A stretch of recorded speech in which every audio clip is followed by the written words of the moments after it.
Hello दोस्तों, कैसे हैं आप लोग। आई होप सब फिट होंगे। स्वागत है आपका रोंटे हेल्थ टिप्स के अंदर। मैं हूं आपका होस्ट और दोस्त एसके रोंटे।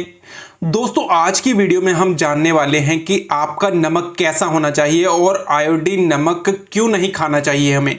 दोस्तों, हमने बहुत सुना होगा कि आयोडीन नमक में ये होता है वो होता है और हमें काले नमक या सेंधा नमक का यूज़ करना चाहिए, लेकिन क्यों करना चाहिए ये किसी को नहीं पता होगा। तो आज की वीडियो में हम जानेंगे कि आपका नमक कैसा होना चाहिए और क्यों होना चाहिए।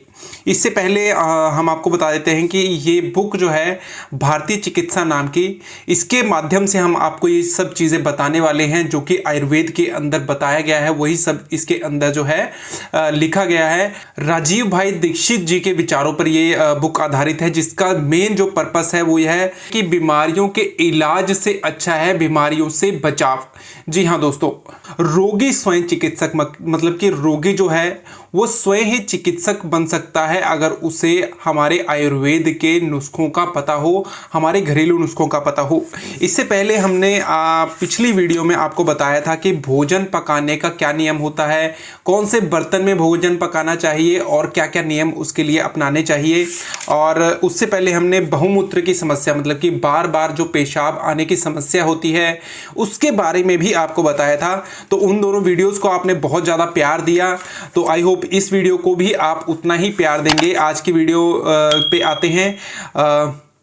आज की वीडियो का टॉपिक है कि आपका नमक कैसा होना चाहिए। दोस्तों, पहला जो पॉइंट इसके अंदर बताया गया है कि नमक हमेशा सेंधा या काला ही खाएं। ठीक है दोस्तों, इसके अंदर साफ साफ बताया गया है कि नमक हमेशा सेंधा या काले नमक का ही आपको प्रयोग करना चाहिए।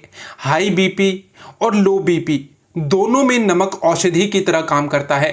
तो नमक को बहुत ही ध्यान से और बहुत ही सोच समझ से आपको इस्तेमाल करना चाहिए, क्योंकि नमक जो है हमारी ज़िंदगी के अंदर, हमारे खाने के अंदर बहुत बड़ा रोल अदा करता है। अब आगे बढ़ते हैं। जिनका ब्लड प्रेशर ऊंचा रहता है, यानी कि हाई रहता है, उन्हें समुद्र स्नान करना चाहिए। दोस्तों, हाई बीपी और लो बीपी के अंदर भी जो है नमक का बहुत बड़ा रोल होता है। जब भी आपको हाई ब्लड प्रेशर होता है तो डॉक्टर बोलते हैं कि आपको नमक के पानी में जो है स्नान करना चाहिए, या लो बीपी होता है तो नमक पानी में घोलकर पीना चाहिए। आगे भी इसके अंदर आगे पढ़ते हैं क्या लिखा गया है। स्नान करते समय पानी में समुद्री नमक या सेंधा नमक मिलाना चाहिए, जिससे पानी नमकीन हो जाता है और उससे आपका जो ब्लड प्रेशर है वो कम हो जाता है। कम से कम 15 से 20 दिन तक साबुन नहीं लगानी चाहिए। दोस्तों, साबुन में बहुत सारे केमिकल्स होते हैं जो हमारी बॉडी पे रिएक्ट करते हैं और इसका भी बहुत बड़ा रोल होता है हमारे ब्लड प्रेशर के अंदर। तो इसीलिए इसके अंदर बताया गया है ये नियम कि आपको 15 से 20 दिन तक साबुन नहीं लगानी चाहिए। और अगर आपका ब्लड प्रेशर जो है हाई रहता है तो आपको समुद्री स्नान करना चाहिए या नमक जो है पानी में डालकर स्नान करना चाहिए। अगला पॉइंट जो है वो है जिनका ब्लड प्रेशर लो रहता है, मतलब कि जिनका ब्लड प्रेशर जो है कम रहता है, उन्हें सेंधा नमक पानी में मिलाकर पीना चाहिए। यानी कि पानी जो है थोड़ा सा कोसा करके या नॉर्मल पानी के अंदर नमक डालकर उनको पीना चाहिए, जिससे उनका ब्लड प्रेशर जो है वो थोड़ा सा अप चले जाएगा, लो नहीं रहेगा। नेक्स्ट जो इसके अंदर पॉइंट बताया गया है कि आयोडीन नमक जो हम लोग यूज़ करते हैं, आयोडीन नमक नपुंसकता लाता है, यानी कि बच्चे पैदा करने की क्षमता को वो कम करता है। ज़्यादातर हम लोग अपने खाने के अंदर आयोडीन नमक का ही यूज़ करते हैं। इसके अंदर साफ साफ बोला गया है कि आयोडीन नमक जो है वो नपुंसकता लाता है। भारत को छोड़कर दुनिया के सभी देशों में आयोडीन नमक बंद है। दोस्तों, ये बहुत बड़ी बात है। हमारे भारत के हर घर के अंदर आयोडीन नमक यूज़ होता है और इसके अंदर साफ साफ बताया गया है कि भारत को छोड़कर, यानी कि सबसे ज़्यादा भारत के अंदर यूज़ होता है और भारत को छोड़कर दुनिया के सभी देशों के अंदर आयोडीन नमक बंद किया हुआ है, बैन है। आयोडीन नमक से कंपल्शन यानी कि अनिवार्यता हट गई है, इसलिए आप सेंधा नमक या काला नमक खा सकते हैं। इसके अंदर साफ साफ बताया है काला नमक या सेंधा नमक ही आपको यूज़ करना चाहिए। और इसमें एक और चीज़ बताई गई है, आगे पढ़ते हैं, आपको बताते हैं। आयोडीन नमक खाने से डेनमार्क में बच्चे पैदा नहीं हो पाते हैं। दोस्तों, इसमें देखो बताया गया है कि आयोडीन नमक खाने से डेनमार्क में बच्चे नहीं पैदा हो रहे हैं और इसमें आयोडीन नमक नपुंसकता लाता है, ये भी बताया गया है। तो इसीलिए इसमें बच्चे पैदा करने की क्षमता वहाँ के लोगों की कम हो गई है। वहाँ ज़्यादा बच्चे पैदा करने पर सरकार द्वारा इनाम मिलता है। देखो इसमें बताया है कि ज़्यादा बच्चे पैदा करने पर वहाँ पे इनाम दिया जाता है, यानी कि आयोडीन नमक इतना खतरनाक होता है। अगला जो पॉइंट है उसकी तरफ आते हैं। भारत में जनसंख्या कम करने की ज़रूरत नहीं है, ज़रूरत है संसाधनों का सही बंटवारा करने की। आगे बढ़ते हैं, आगे है अगला पॉइंट है, सेंधा नमक सबसे ज़्यादा विष को कम करता है। जो हमारे शरीर के अंदर विषैले पदार्थ बनते हैं, कुछ भी हम खाते हैं तो हमारे शरीर में से रस निकलता है और वही रस हमारे शरीर को चलाता है। अंदर जो भी भोजन हम खाते हैं उसके अंदर से बहुत सारे विषैले पदार्थ भी निकलते हैं, जिसको कम करने में सबसे ज़्यादा बड़ा रोल सेंधा नमक अदा करता है। इसके अंदर बताया है काला नमक भी विष को कम करता है। विष भी हमारे शरीर के अंदर बनता है तो उसको भी जो है काला नमक या सेंधा नमक जो है उसे दूर करने का काम करता है, उसे न्यूट्रलाइज करने का काम करता है। भोजन पकाते समय सेंधा नमक ही प्रयोग करें। इसके अंदर बताया है, देखो क्योंकि ये विष भी कम करता है। और सेंधा नमक डाला हुआ खाना खाने के बाद आप दूध का सेवन किया जा सकता है। आपको मतलब कि दूध आप पी सकते हैं सेंधा नमक वाला खाना खाने के बाद। और नॉर्मल जो नमक होता है, जो समुद्री नमक होता है, आयोडीन वाला नमक होता है, उसके बाद आप अगर जो है दूध पीते हैं तो आपको बहुत सारी प्रॉब्लम का सामना करना पड़ सकता है।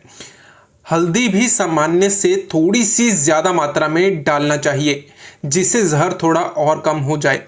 खाने के अंदर आपको सेंधा नमक और काला नमक यूज़ करना चाहिए। और इसमें बताया कि हल्दी भी आपको नॉर्मल से थोड़ी सी ज़्यादा जो है वो यूज़ करनी चाहिए, क्योंकि उसके अंदर एंटी बैक्टीरियल प्रॉपर्टीज़ होती हैं, एंटीसेप्टिक प्रॉपर्टीज़ होती हैं, जिससे आपका जो विष बनता है खाने के दौरान वो थोड़ा न्यूट्रलाइज होने का काम अच्छा हो जाता है।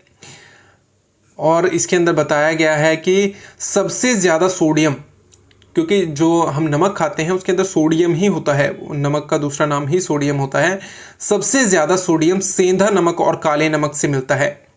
देखो कितना क्लियरली बताया है कि सबसे ज़्यादा सोडियम सेंधा नमक और काले नमक से मिलता है। सोडियम की थोड़ी सी भी कमी, अब इसमें बताया है कि सोडियम की अगर कमी हो जाती है हमारे शरीर के अंदर, सोडियम की थोड़ी सी भी कमी लकवे का कारण हो सकती है, लकवा मार सकता है, आधा शरीर आपका सुन्न हो सकता है। और सोडियम की कमी से आवाज़ भी जा सकती है, आपकी आवाज़ के लिए भी सोडियम यानी कि सेंधा नमक बहुत ही ज़्यादा ज़रूरी होता है।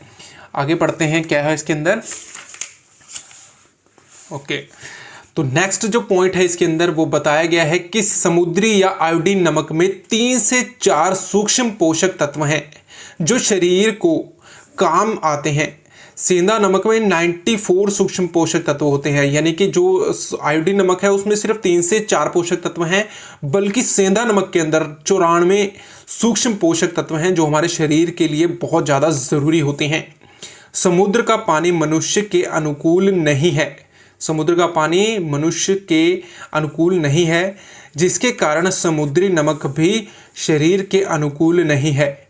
ये सिंपल सा एक इन्होंने बताया है कि आपको जब समुद्र का पानी पीने के लिए नहीं है तो उसके अंदर के जो पोषक तत्व हैं वो भी हमारे शरीर के अनुकूल नहीं आते हैं।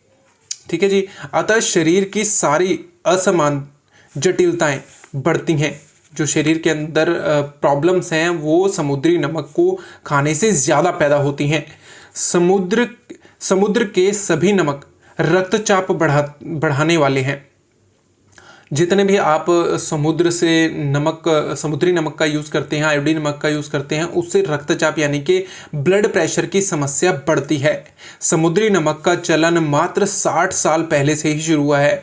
मतलब कि पहले जो लोग थे वो समुद्री नमक का इस्तेमाल नहीं किया करते थे, वो जो है चट्टानी नमक यानी कि सेंधा नमक या काला नमक का इस्तेमाल किया करते थे अपना खाना बनाने के लिए, और बहुत सारी बीमारियों को वो दूर भगा देते थे ऑटोमेटिकली। इतनी सारी नॉलेज उनको थी क्योंकि आयुर्वेद का उनको ज्ञान था। ठीक है दोस्तों, और नेक्स्ट पॉइंट की तरफ बढ़ते हैं। इसके अंदर है नेक्स्ट पॉइंट है दैनिक आहार में शरीर को आवश्यक आयोडीन की मांग की पूर्ति हो जाती है। मतलब कि जो हम डेली रूटीन में खाना खाते हैं उसमें ही आपके आयोडीन की पूर्ति हो जाती है, अर्थात अतिरिक्त आयोडीन की आवश्यकता शरीर को नहीं पड़ती। बाहर से आपको आयोडीन लेने की ज़रूरत ही नहीं है कि नमक में ले लो या किसी और चीज़ में ले लो, जो आप खाना खाते हैं उसके अंदर ही आयोडीन आपको मिल जाता है ऑटोमेटिकली। बहुत सारे फूड्स के अंदर आयोडीन होता है। क्योंकि आयोडीन की मांग शरीर से अधिक होने की स्थिति में नपुंसकता बढ़ती है। अगर आप बाहर से अतिरिक्त आयोडीन लेते हैं तो उससे क्या होता है, शरीर में नपुंसकता बढ़ती है, बच्चे पैदा करने की क्षमता जो है वो कम हो जाती है। अगला जो पॉइंट है वो है नमक को फ्री फ्लो बनाने के लिए, जो आयोडीन नमक होता है और जो समुद्री नमक होता है, उसको फ्री फ्लो बनाने के लिए और उसको खाने लायक बनाने के लिए नमक की नमी को निकाला जाता है, नमक की नमी को सुखाया जाता है। और नमक का गुण है कि वह नमी को धारण करे। आपने देखा होगा कहीं भी आप जो है चट्टानी नमक रख देते हो तो गीला गीला सा हो जाता है, वो नमी को सोखता है अपने अंदर। अगर आप नॉर्मल नमक भी है, आयोडीन नमक आपके घर के अंदर यूज़ होता है, उसको भी आप खुला थोड़े दिन के लिए छोड़ देंगे तो वो जो है नमी अपने अंदर सोख लेगा और वो गीला गीला हो जाएगा। नमी को निकालने के लिए एल्यूमिनियम सिलिकेट केमिकल डालते हैं और जो कि बहुत ही खतरनाक है। और दूसरा केमिकल पोटाशियम आयोडेट है जो अप्राकृतिक है। दोस्तों जो नॉर्मल नमक है, जो आयोडीन नमक है, उसको आयोडीन बनाने के लिए, आयोडीन युक्त बनाने के लिए और खाने लायक बनाने के लिए दो चीज़ों का यूज़ होता है, एल्यूमिनियम सिलिकेट और पोटाशियम आयोडेट। ये दो चीज़ें हैं जो हैं ये केमिकल यूज़ होते हैं जो कि अप्राकृतिक हैं और ये खाने से हमारे शरीर के अंदर बहुत सारी बीमारियां पैदा होती हैं। ये दोनों केमिकल हमारे शरीर में बहुत सी जटिलताओं को जन्म देते हैं। देखो बताया गया है ना, ठंडे देशों में आयोडीन नमक की ज़रूरत होती है। इसमें साफ साफ बताया कि ठंडे देशों के लिए आयोडीन नमक बनाया गया है और बहुत सारे केमिकल इसके अंदर होते हैं। ये दो केमिकल आपको स्पेशली बताए गए हैं और पोषक तत्वों की भी आपको बताया गया है कि कितना फ़र्क है। आयोडीन नमक के पोषक तत्व 3 से 4 हैं, सेंधा नमक के 94 हैं। तो सबसे बेहतर जो नमक है आपके शरीर के लिए वो है सेंधा नमक या कहें कि काला नमक। तो आपको इन दो नमक का जो है इस्तेमाल ज़रूर करना चाहिए। आज की वीडियो में इतना ही। अगली वीडियो में हम आपको बताने वाले हैं कि मिट्टी के बर्तन की क्या उपयोगिता होती है, क्या क्या इसके अंदर होता है और क्यों आपको मिट्टी के बर्तन इस्तेमाल करने चाहिए, पहले क्यों इस्तेमाल किए जाते थे। ये सारी डिटेल में नॉलेज आपको इसके अंदर दी गई है। अगली वीडियो में हम आपको इसके बारे में बताने वाले हैं। तो अगर आप चाहते हैं कि ऐसी ही फ़ायदेमंद वीडियोज़ आप तक आती रहें तो हमारे चैनल को सब्सक्राइब कर लीजिए और बेल आइकन को भी प्रेस कर लीजिए ताकि न्यू वीडियो की नोटिफिकेशंस आप तक आती रहें और आप हमेशा ऐसे ही स्वस्थ बने रहें। तो दोस्तों आज की वीडियो में इतना ही। मिलते हैं आपसे नेक्स्ट वीडियो में। तब तक के लिए wish you a very happy and healthy life. Bye bye.